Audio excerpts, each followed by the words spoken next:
Kasih karunia dan damai sejahtera Allah Bapa kita dan anaknya Tuhan Yesus Kristus menyertai saudara. Amin. Shalom, saudara-saudari yang terkasih dalam nama Tuhan Yesus Kristus.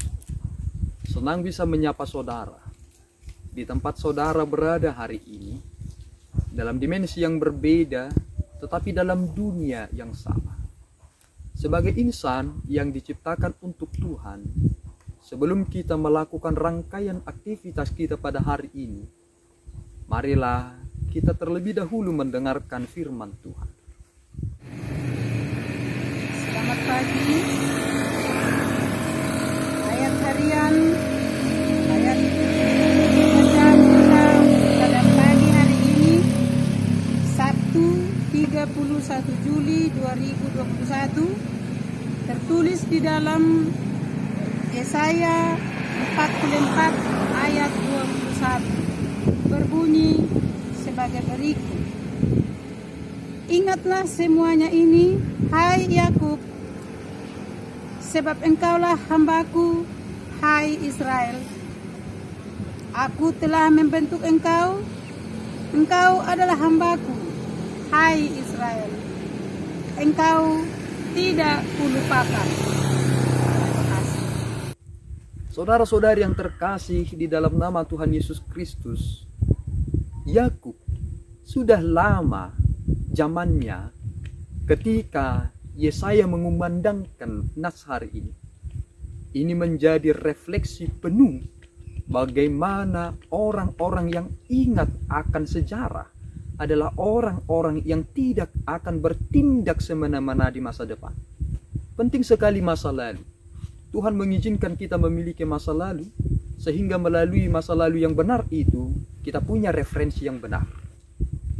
Tuhan Yesus sudah disalibkan 2000 tahun yang lalu. Tetapi penyaliban atas Tuhan Yesus Kristus tidak dapat dilupakan, karena di sanalah terdapat penebusan, keselamatan, dan kehidupan kekal bagi orang yang mengimaninya. Mengapa? Apa relevansi kematian Yesus Kristus dengan keselamatan? Jika saudara membaca dalam kitab Imamat, saudara akan menemukan di sana konsep tentang penebusan. Mungkin saudara pernah mendengarkan istilah kambing hitam. Mengapa ada orang berkata istilah yang berbicara tentang mengkambing hitamkan seseorang? Ternyata konsep kambing hitam dipergunakan oleh bangsa Israel sebagai cara mereka untuk meminta keampunan dosa mereka. Mereka menumpangkan tangan atas kambing hitam tersebut dan mengizinkan kambing hitam itu pergi dan mati entah di mana dia berada. Tetapi konsep tentang kambing hitam dipakai dalam kamuflase tentang pribadi seseorang yang sering sekali kesalahannya dilimpahkan kepada orang lain. Dan saudara tahu, siapakah itu yang terjadi di perjanjian baru? Dialah Yesus. Dia menjadi sosok yang dikambing hitamkan untuk menebus semua dosa umatnya, dosa manusia secara universal, dosaku dan dosa saudara. Melalui pribadinya, dia rela diolok-olok, seolah-olah dikambing hitamkan, dan itu sudah dinubuatkan sejak dari perjanjian lama. Dan inilah yang perlu kita ingat melalui nats hari ini. Dikatakan kepada bangsa Israel, aku telah membentuk engkau, engkau adalah hambaku, hai Israel, engkau tidak kulupakan. Ini adalah konsep predestinasi yang sangat luar biasa. Sebelum aku ada di dunia ini, Tuhan telah memilih aku, telah mengenal aku. Apa maksudnya ini? Terkadang kita salah kaprah, seolah-olah keselamatan itu, jika seorang sudah diselamatkan sekali, maka dia akan selama-lamanya sudah diselamatkan. Tetapi terkadang kita mengerti, kita juga sering menapaki kehidupan itu dengan menjadikan anugerah itu seperti anugerah murahan. Mengapa? Karena kita tidak menjadi pribadi yang hidup kudus. Berulang-ulang kali Tuhan membuang bangsa Israel, sebenarnya apa yang Tuhan inginkan dari sana?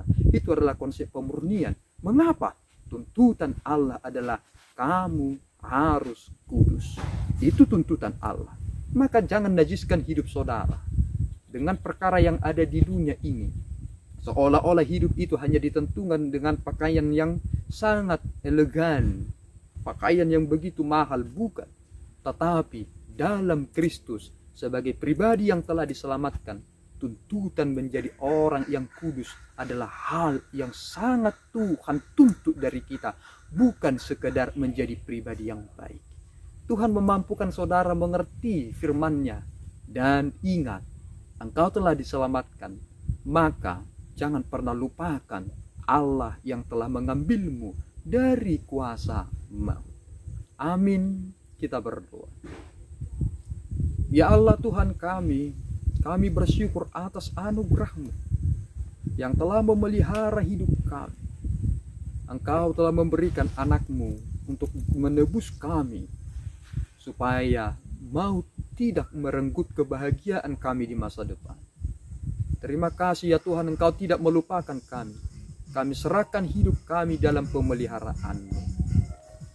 Anugerah Tuhan kita Yesus Kristus, kasih setia Allah Bapa, dan persekutuan Roh Kudus menyertai saudara. Amin. Tuhan Yesus memberkati.